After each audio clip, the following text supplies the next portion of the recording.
donde hablábamos de estos documentos secretos de Felipe Calderón, se decía que uno de los planes para 2030 era que mexicoamericanos gobernaran México. Algunos tienen esta idea y esos son este grupo ultraderechista, entre los cuales se cuenta pues la propia Margarita Zavala, Felipe Calderón y muchos panistas y filopanistas, como estas asociaciones civiles a las que señala el presidente López Obrador. Entonces hay que estar muy atentos en estos días a este tipo de detalles que nos va dando el presidente, que es una lectura muy fina de su discurso, pero que sí tenemos que estar atentísimos para comprender lo que está pasando en el país.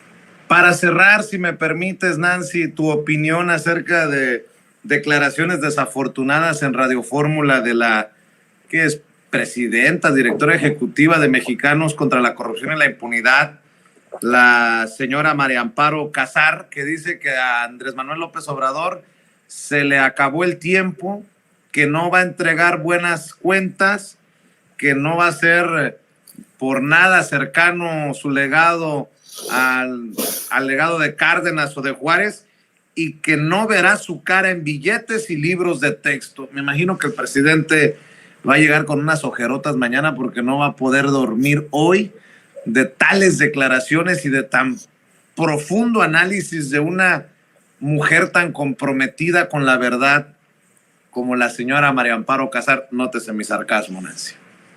Pues venimos hablando, Vicente, de los intereses estadounidenses y cómo intentan imponerse en México, y recordar que a Mexicanos contra la Corrupción e Impunidad le paga el gobierno de Estados Unidos por este tipo de narrativas, por estos discursos.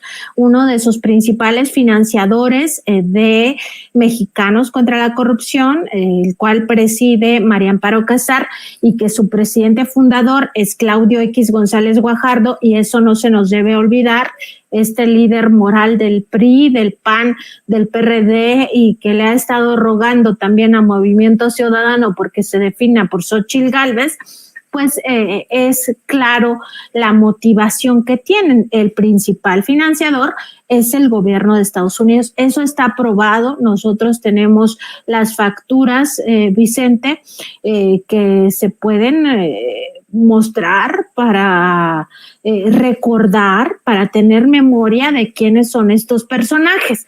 Ahora, pues como tú bien dices, seguramente mañana el presidente pues va a estar muy preocupado, de seguro ya desde ahorita se le fue el sueño, porque pues cómo no va a estar su rostro en los billetes de este país, pues como si eso fuera lo importante, Vicente. O sea, de verdad que viven en otro país o quieren pintarnos otra realidad. ¿Cómo se explica entonces esta señora que el 70% o más del pueblo de México respalde al presidente López Obrador? Por supuesto que en eso no se mete. Pero además, otro dato importante, Vicente, que tenemos que tener en cuenta cuando hablamos de Mexicanos contra la Corrupción e Impunidad, es esto que ya advertíamos desde hace tiempo, de cómo se manejan estas organizaciones, que son las que precisamente el presidente López Obrador identifica como filopanistas.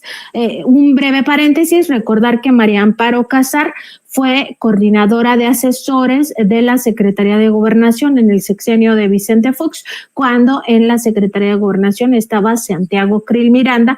Al frente de esta, Santiago Krill, el que ahora va a litigar por los fideicomisos de la Corte, que va a meter esta acción de inconstitucionalidad, etcétera. Cierro el paréntesis. Esta organización, Mexicanos contra la Corrupción e Impunidad, cuando empieza el sexenio del presidente López Obrador, su brazo jurídico empieza a litigar todas las obras importantes.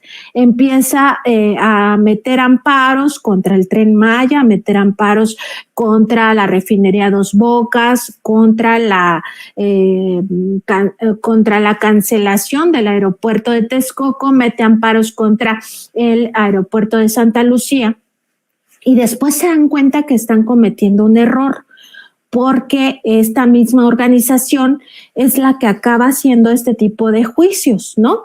Entonces, ¿cómo iban a decir que el Tren Maya fracasó, que el aeropuerto de Santa Lucía fracasó, que era un mejor proyecto el aeropuerto de Texcoco o que la refinería Dos Bocas está fracasando. ¿Cómo iban a sostener un discurso de esta naturaleza si al mismo tiempo ellos eran los saboteadores? Entonces se dan cuenta que esto no va a funcionar de esta manera y analizan y cambian su estrategia. Entonces separan esta área de litigio estratégico de Mexicanos contra la Corrupción e Impunidad y crean el Consejo Nacional de Litigio Estratégico, donde por cierto también está el exsecretario de Gobernación Fernando Gómez Montt Urueta, quien pues estuvo una buena parte del sexenio calderonista en este cargo y que nunca se dio cuenta que García Luna estaba implicado con el cártel de Sinaloa.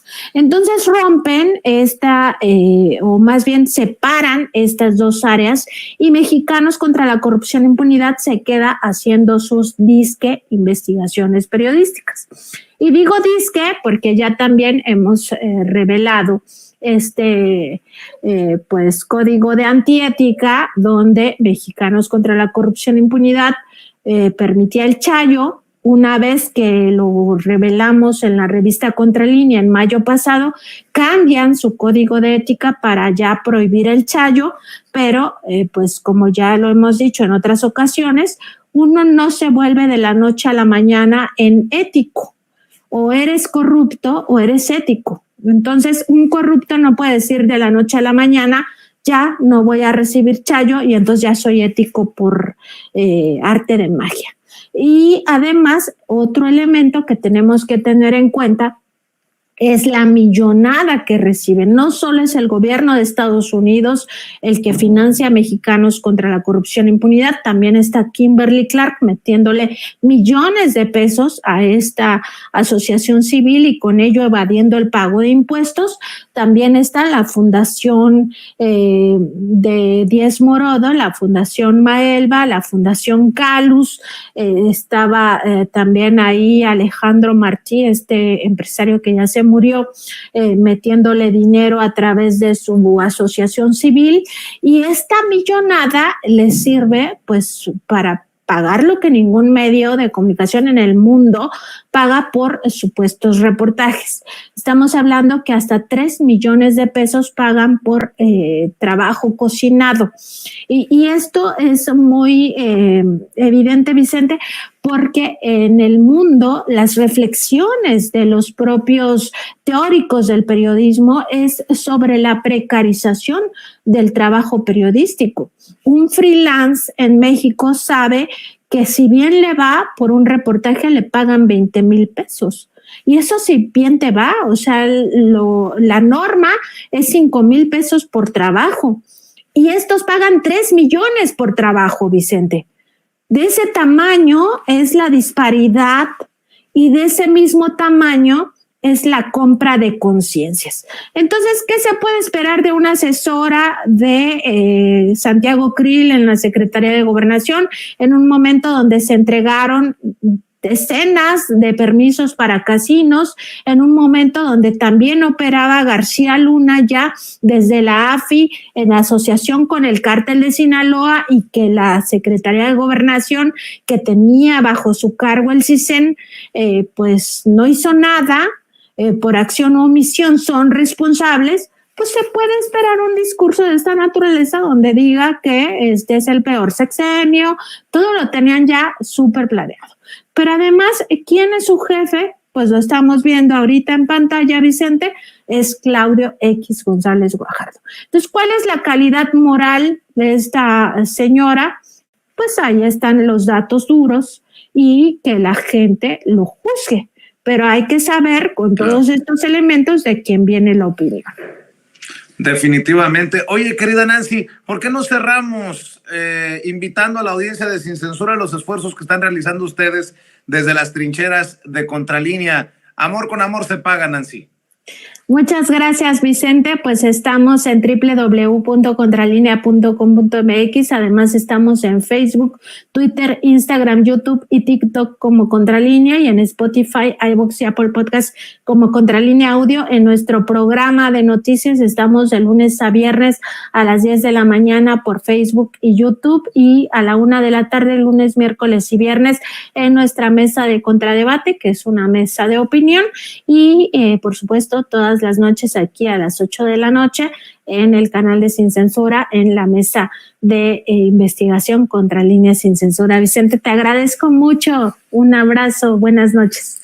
Espero que ya mañana en los estudios los pueda saludar en otra mesa de investigación Contralínea Sin Censura TV, a ti y al maestro Miguel Vadillo. Por lo pronto, que pases excelente noche y muchas gracias, Nancy. Allá nos vemos, Vicente. Buenas noches.